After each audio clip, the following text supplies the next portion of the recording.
today we shall discuss the theoretical part, right? Theoretical part. In the previous video, we have already discussed the mathematical part or the sum part of the marginal costing. Fine. But marginal costing, if we can go through the theoretical part of marginal costing, then first question is there: what is marginal cost? Right? Marginal cost is there. It is there. The marginal cost is the cost of one unit of a product or service which would be avoided if the unit was not produced. CIMA London बहुत अच्छा सी बोला. That very portion of the total production cost which can be avoided if that production is not carried on. पक्का. धर আমি একটু example में ऐसा हो सकता कि suppose we have produced one full cup of tea, fine. Then we shall produce another full cup of tea. Then we shall produce another full cup of tea. If we can avoid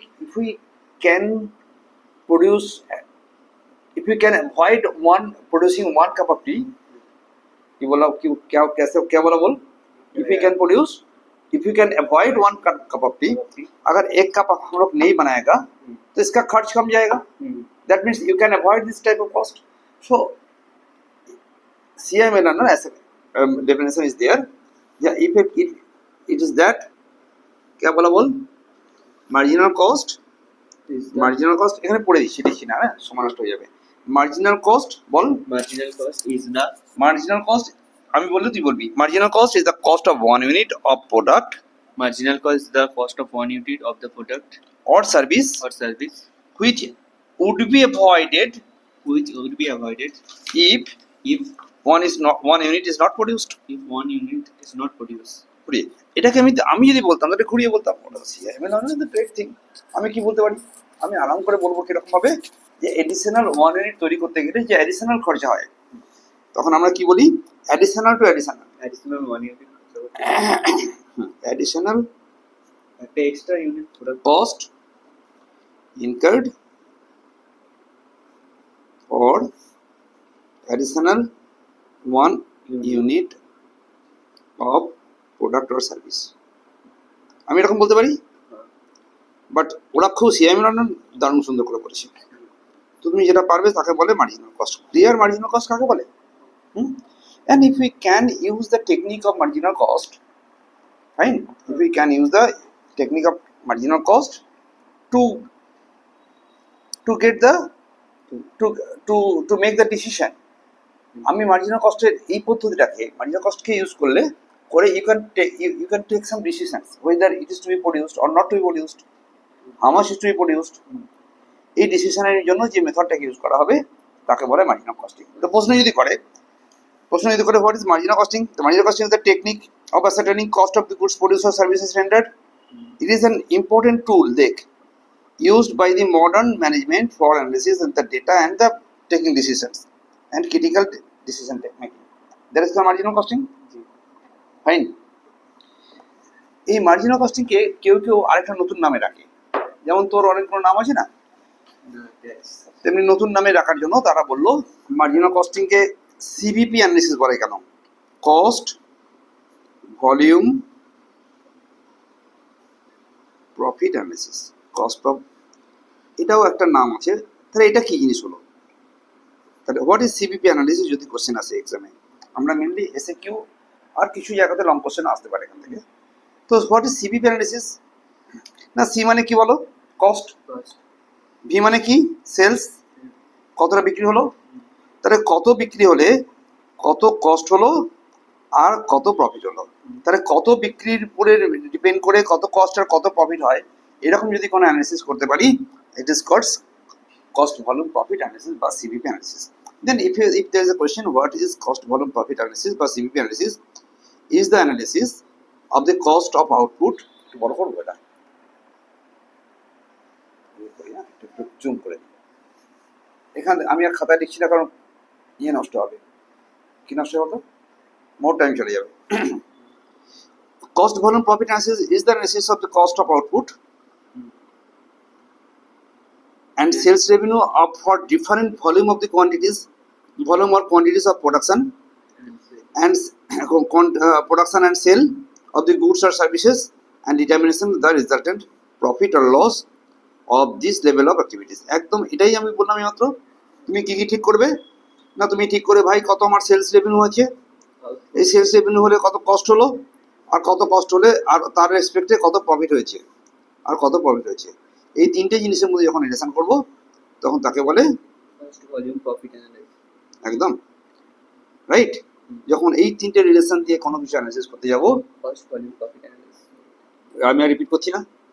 then another important thing is there, break even analysis. Break even analysis is very. So another important concept is that break even point. Break even analysis, very important thing. The most important thing of this chapter is nothing but break even analysis. Then what is break even analysis? That এখানে দুটো শব্দ আছে। One thing is there, কি বলো? Break. First of all even, কি আছে বলো? Even. Even, হ্যাঁ? Even কে কি করবে? ব্রেক করবে। Even কে Break করবে। ইভেন্টকে ব্রেক করবে ভাই, তখন এর নাম দিলাম Break. Break even analysis. গল্প ক্লিয়ার? তাহলে ভাই what is that even in what respect, কিসের ইভেন? ইভেন মানে সমান তো, ইভেন মানে Loss and profit is. Even মানে সমান সমান। তো ভাই কি সমান না, সমান এই ওটাই, সমান ওটাই, সরি বেটা, সমান বলি সমান এটাই যে TR is equal to TC. কি বললাম? Total revenue is equal to total cost. এটা একটা ব্রেকিং কন্ডিশন, এটা হচ্ছে ইভেন কন্ডিশন। এটা থেকে বেশি হলে আমার প্রফিট হয়। টিআর মানে হচ্ছে টোটাল রেভিনিউ, আর টিসি মানে Total cost. Total cost. তাহলে আমার আয় আর ব্যয় যেখানে সমান সেখানে হচ্ছে break even point. That is it is the quantity for which, what is break even, BEP, break even point কাকে বলে না, it is the quantity for which the total revenue will equal to Total cost. resulting no profit no loss. Resulting no profit. তাহলে কি বললাম, it is the break even point কাকে বলে, Is the point. it is the quantity of production, it is the Quantity of production. quantity Of production. or sales volume,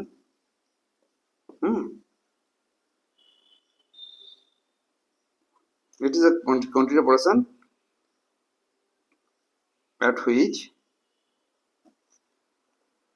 total revenue is equal to total cost, resulting যার দ্বারা no profit, resulting no profit No loss. no loss situation, যাতে একটি না লাভ না ক্ষতি অবস্থা তৈরি হয় এমন পরিমাণ বিক্রির দ্বারা যেখানে কিনা টিআর টিসি সমান হয়, সেই পরিমাণ বিক্রিকে আমরা বলবো ব্রেক ইভেন পয়েন্ট। এর চেয়ে বেশি বিক্রি হলে লাভ হবে, এর চেয়ে কম বিক্রি হলে লস হবে, রাইট? এর চেয়ে বেশি বিক্রি হলে লাভ হবে, কম হলে loss. ফাইন। তো তোমাকে যে গল্পটা হচ্ছে যে তাহলে এই ব্রেক ইভেন অ্যানালিসিসে কি দেখানো হবে না, ওই পয়েন্টটাকে নিয়ে দেখানো হবে। আর এটা করতে গেলে আমরা বললাম যে চলো তোমার কাছে তার মানে দুটো জিনিস দরকার, একটা টিআর একটা টিসি। তো টিআর মানে হচ্ছে P into Q. If Q be the production and P is the per unit price, it is P into Q is to. Then তোমার কাছে এসো, টিসি মানে কি, টিসি মানে একটা পরিমাণ ফিক্সড কস্ট থাকবে প্লাস এক পরিমাণ একটা ভ্যারিয়েবল কস্ট থাকবে। আমরা বলি টিসি মানে টোটাল কস্ট মানে fixed cost plus variable cost. তাহলে যদি টিআর টিসি সমান হয়, এটাকে এরকম আমরা আগের অঙ্ক দেখিয়েছিলাম, এটাকে লিখলাম A plus V Q variable cost into quantity দিয়ে গুণ করলে পাওয়া যাবে। তখন আমি বলেছিলাম যে একটুখানি শুনিয়ে রাখি যে ম্যাথমেটিক্যাল ফরম্যাটে কাকে বলে ব্রেক ইভেন পয়েন্ট না, TR is equal to TC, TC মানে পি ইন্টু কিউ, এরকম অনেকবার বলেছি আমি, মনে রাখবি এ প্লাস ভি কিউ, তখন তুমি P Q minus V Q করে একই দিকে নিয়ে যাও, ইজ ইকুয়াল টু এফ লেখো, আর তারপরে তুমি এখানে কিউকে ইয়ে করো দিয়ে পি মাইনাস ভি করে দাও, ইজ ইকুয়াল টু এফ লেখো, আর তখন তুমি বললে যে কিউ ইজ ইকুয়াল টু क्या हुआ ना P minus V price minus variable cost, Price minus variable. fixed cost by, so this is your break even point in quantity terms, fine. quantity. নাও আমরা এটাকে একটা গ্রাফিক্যাল ফরম্যাট পদ্ধতির মাধ্যমে দেখো, একটু ম্যাথমেটিক্যালটা দেখিয়ে দেবো পরীক্ষাতে যদি দরকার লাগে, যে what is break even point, point discuss break even point, হ্যাঁ discuss break even analysis, fine. তো এই ব্রেক ইভেন্টটাকে ব্রেক করবে, ইয়েস আমি উঁচুর দিকে যাব কি নিচের দিকে যাব, নিচের দিকে থাকলে লস, আর এই জন্য এটার নাম দেওয়া হচ্ছে, খুব সুন্দর করে নাম দিয়েছে ব্রেক ইভেন, ফাইন। চলো তাহলে তোমার কাছে কটা কাপ দরকার লাগবে বলো, একটা টিয়ার কাপ, যদি গ্রাফিক্যালি দেখায় এটা টিয়ার কাপ, আর এটা কি লিখবে টিসি কাপ, তো টিয়ার আর টিসি, টিয়ার এটা যদি আমার একটা ছক হয়, রাইট, এদিকে যদি কোয়ান্টিটি দেখানো হয়, আর এদিকে যদি তোমার টিআর আর টিসি দেখানো হয়, রেভিনিউ এন্ড কস্ট যদি এদিকে দেখানো হয়, তাহলে তোমার কিছু পরিমাণ, আমাদের কিছু পরিমাণ ফিক্সড কস্ট আছে, suppose this much amount of fixed cost is there, fine.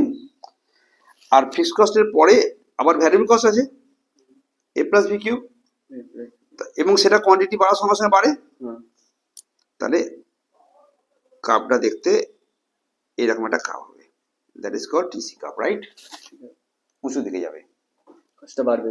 হ্যাঁ আমার ফিক্সড কস্ট ছিল এই পরিমাণ, এটা মনে কর আমার 5 লাখ টাকা ফিক্সড কস্ট ছিল, তারপর একটা প্রোডাকশন হচ্ছে তো বাড়ছে, দুটো যত প্রোডাকশন বাড়বে তখন বাড়ছে, এখানে প্রোডাকশন 1 2 3 4 করতে করতে বাড়ছে, right, clear.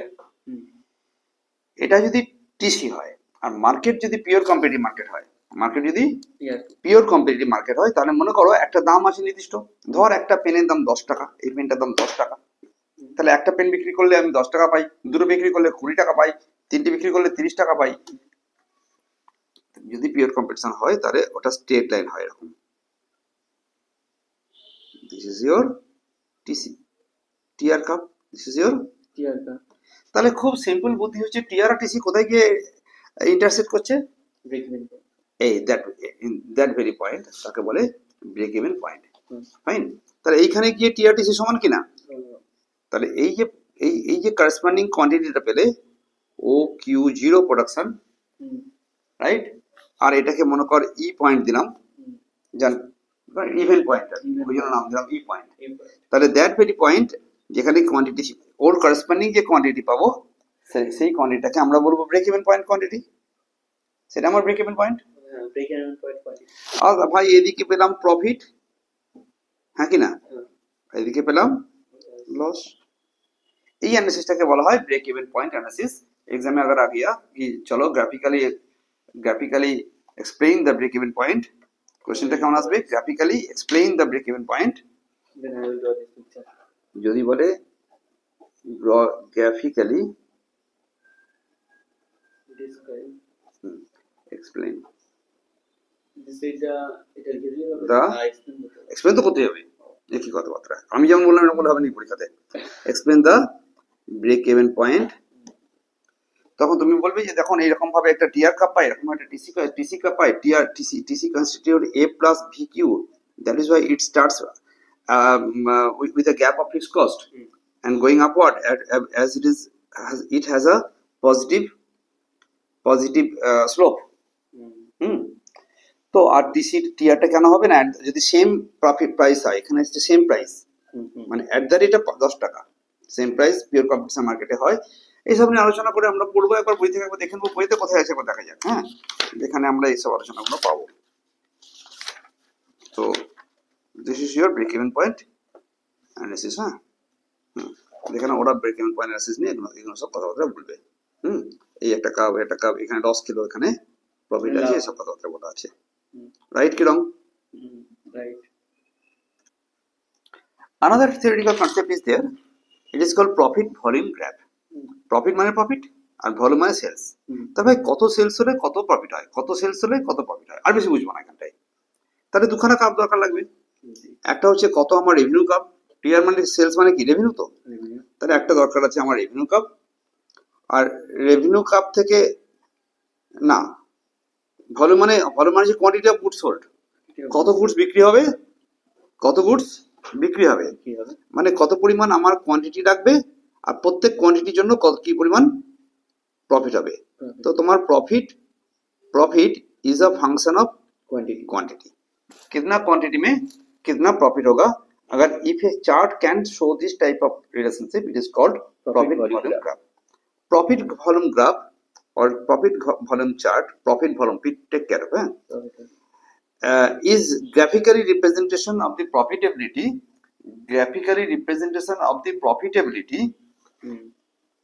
in relation to the break even analysis or cost volume profit analysis. আমার যেমন ব্রেক ইভেন পয়েন্টে যেমন যেভাবে আমাকে ঠিক করা হলো যে তোমার কাছে প্রফিট কত, মানে কোন জায়গায় গিয়ে প্রফিট 0 পৌঁছচ্ছ, ওইটার রেসপেক্টে চিন্তা করো যে তাহলে কত সেল হলে কত প্রফিট হলো। Fine. It means a chart with shows, এখানটা আরো ভালো বলেছে, এটা বলেছে যে তুমি ডিরাইভ করো প্রফিট ভলিউম গ্রাফ কি থেকে, না ব্রেক ইভেন পয়েন্ট অ্যানালিসিস থেকে নিয়ে আসবে। তাহলে একটু আগে আমি ব্রেক ইভেন পয়েন্ট অ্যানালিসিস করেছি, সেখান থেকে আমি প্রফিট ভলিউম গ্রাফকে নিয়ে আসবো।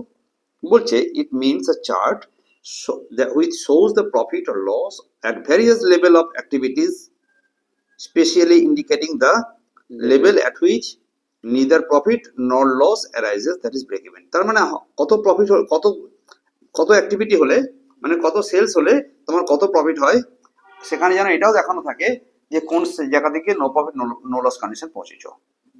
সেরকম ধরনের কোনো চার্ট তৈরি করলে তাকে বলবো প্রফিট ভলিউম গ্রাফ। তাই তো হয়ে যাক।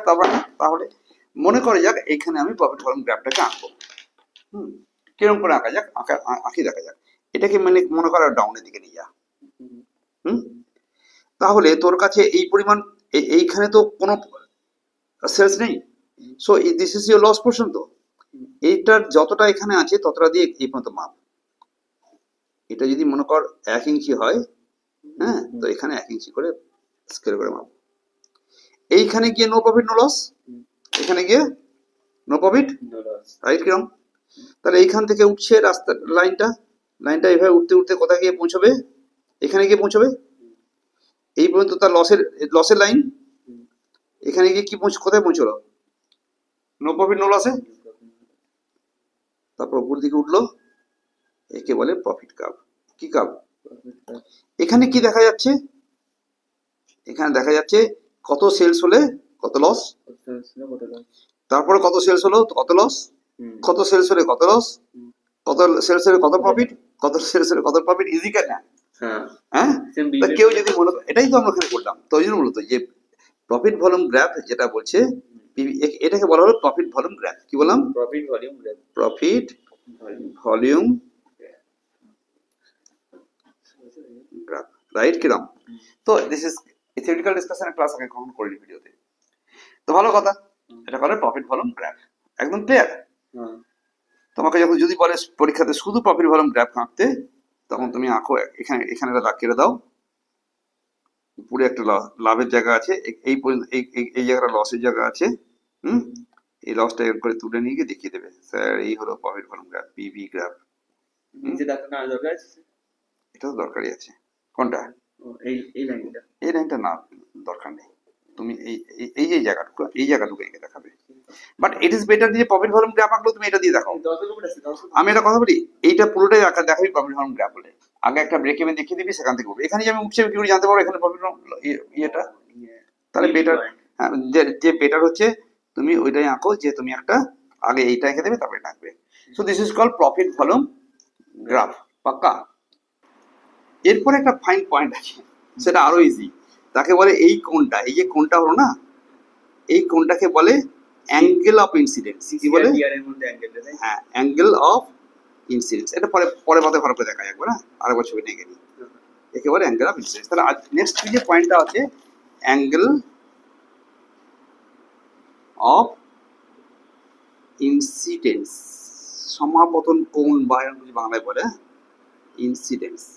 এটা মানে হচ্ছে তুমি এরকম ভাবে তুমি একটা ব্রেক ইভেন পয়েন্ট এঁকেছো, এরকম ভাবে একটা টিসি এঁকেছো, এরকম ভাবে একটা टीआर एंकेছো, তাহলে ये जो कोण बना है ना, जो टीआर एंड टीसी का बीच में जो कोण, जो एंगल होता है, उसको हम थीटा कोण বলি। এই এটার ভ্যালু, এই যে থিটা ভ্যালু, এই যে কোণটা তৈরি হলো, দ্যাট কোণ, that is angle of incidence, right. এখন এটা করে কি লাভ হয় ভাই? আমার কাছে যদি মনে করো এই অ্যাঙ্গেল অফ ইনসিডেন্সটা একটু বাড়িয়ে দেওয়া যায়, তাহলে এই পয়েন্টটা এখানে পৌঁছে যাবে কিনা, আগে পৌঁছে যাবে কিনা, হ্যাঁ কিনা? ক্লিয়ার? মনে কর আমি বললাম ये টিআর কাপটা ছিল এই কাপটা এরকম ছিল, টিসি কাপটা, আর এটা ছিল একই রকম হয়ে গেল অ্যাঙ্গেলটা হলো, ভালো কথা। এখন যদি দেখা গেল যে এই কাপটা ভ্যারিয়েবল কস্ট কমে গেছে, তাহলে এই কাপটা কি হয়ে যাবে, এই কাপটা একটু এখান থেকে শুরু করে একটু ডাউন দিয়ে যাবে, কমে গেলে তাহলে এইখানে যেখানে ছিল ব্রেক ইভেন পয়েন্ট এখন সেটা এখানে চলে আসবে, এগিয়ে গেল। তো তুমি একটা যদি বিজনেসের ম্যানেজার হও, তুমি কি চাইবে, এই অ্যাঙ্গেল অফ ইনসিডেন্সটা যেন বড় হয়। তাহলে greater the angle of incidence profit হবে, earlier the break even point, মানে তাড়াতাড়ি প্রফিট পাবে। এইটুকু বোঝানোর জন্য অ্যাঙ্গেল অফ ইনসিডেন্সকে ইউজ করা হয়। The angle of incidence of a product is angle created in the break-even chart between here total sales line, total curve and total cost curve. পাক্কা যা বললাম মিলো কিনা? এটা এই দুটো লাইন যেখানে ইন্টারসেকশন করে সেখানে যে কোণটা তৈরি করে সেই কোণটাকে আমরা বলবো অ্যাঙ্গেল অফ ইনসিডেন্স। এটা খুব ইউজ হয় এই কারণে যে যদি তুমি প্রফিটেবিলিটি জানতে চাও, কোথায় গিয়ে প্রফিট পাচ্ছি, কোথায় গিয়ে ব্রেক ইভেন পয়েন্ট করে, তাতে অ্যাঙ্গেল অফ ইনসিডেন্স একটা বড় ভূমিকা পালন করে। আর larger angle of incidence is an indicator of high profit volume ratio. তোমার কাছে যদি এই অ্যাঙ্গেল অফ ইনসিডেন্সটা বড় হয়, তোমার জন্য প্রফিট ভলিউম রেশিওটা বেশি করে পাওয়া যায়, মানে বেশি করে সেলস করলেই বেশি করে প্রফিট আসবে, এটা বোঝা যায়। অথবা আগে আমরা ব্রেক ইভেন পয়েন্ট পাই বলে বলতে পারি। Another very simple theme is there. What is margin of safety? কি বললো? নেক্সট পয়েন্ট যেটা আলোচনা করব সেটা হচ্ছে মার্জিন অফ সেফটি। ভাই মার্জিন অফ সেফটি মানে আমি বলেছিলাম যদি ব্রেক ইভেন পয়েন্টে আমার 8,000 ইউনিট বিক্রি হয় মেবি, হ্যাঁ, আর ভাই আসলে ব্রেক ইভেন পয়েন্ট সেলস যদি মনে কর 80,000 টাকা বিক্রি হয়, আর মনে কর ব্রেক ইভেন পয়েন্টে 80,000 টাকা পাওয়া গেল, আর অ্যাকচুয়াল সেলস যদি আমার হয় 1 লাখ টাকা, তাহলে কত টাকা আমার বেশিতে আছি, that is called margin of safety. Fine. তখন আমাকে বললো margin of safety of a product is the excess of actual sales over a period over it is excess of actual sales of a period over the break even point sales,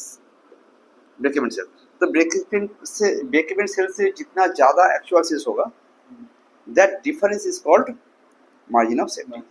तो তখন আমরা বলেছিলাম margin of safety কয়েকটা definition ফর্মুলাটা আমরা দেখেছিলাম যে sales minus break even sales, মনে আছে? হ্যাঁ, এটা হলো মার্জিন অফ সেফটি। কেউ এটাকে যদি রেশিওতে আসে তখন বলবে ব্রেক ইভেন সেলস, এটা মাইনাস এটা বাই সেলস, এটাও মার্জিন অফ সেফটি ফর্মুলা। তো ইদার আমি 20,000 ডাইরেক্ট লিখবো অথবা আমি সেলসের রেশিওতে চলে যাব, রাইট? আর বাকি ফর্মুলাগুলো তো মনে আছে যে profit by PV ratio, margin of safety একটা হচ্ছে প্রফিট বাই পিভি একটা ফর্মুলা আছে, রাইট?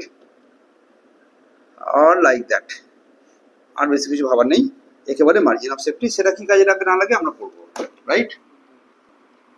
একটাকে বলি আমি 1000 তালার এক চাবিকাঠি, এটাকে বলে মাস্টার কি। কি বলে মাস্টার কি? মানে হচ্ছে you can open many of দি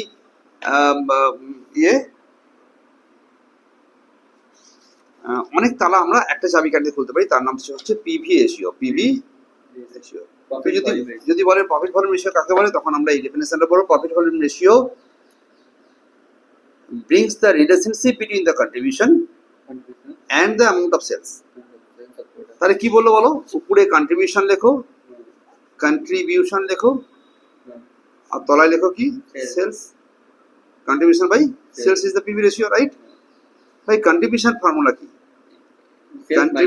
একদম, কন্ট্রিবিউশন মানে হচ্ছে sales minus variable cost.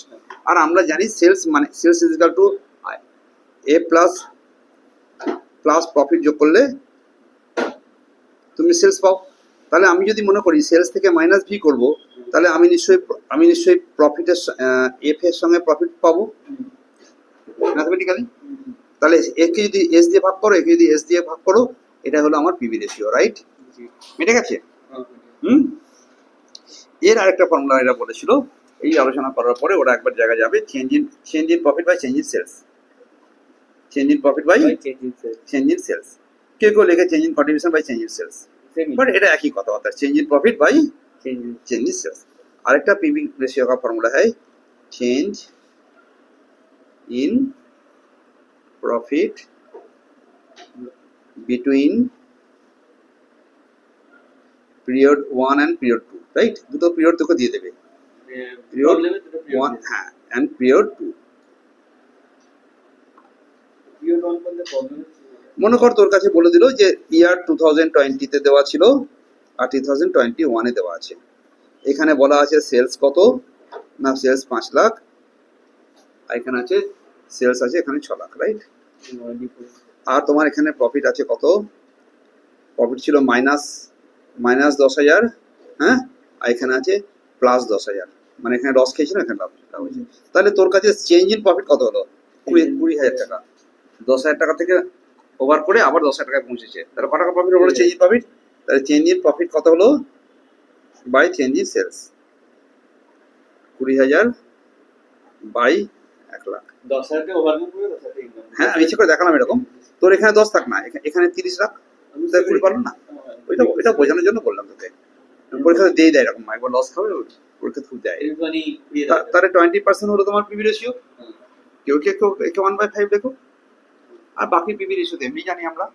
So this are in a nutshell, in a short, this is the portion of কি বলে থিওরিটিক্যাল পার্ট। আনাদার থিং, একটা থিওরি খুব আসে, সেটা আমি বলতে পারি, সেটা হচ্ছে যে মার্জিনাল কস্টিং এর সঙ্গে অ্যাবজর্পশন কস্টিং এর তফাৎ কি। বাট এটা ডিসকাশনের বিষয় না, এটা বই থেকে পয়েন্টগুলো পড়ে নিতে হবে।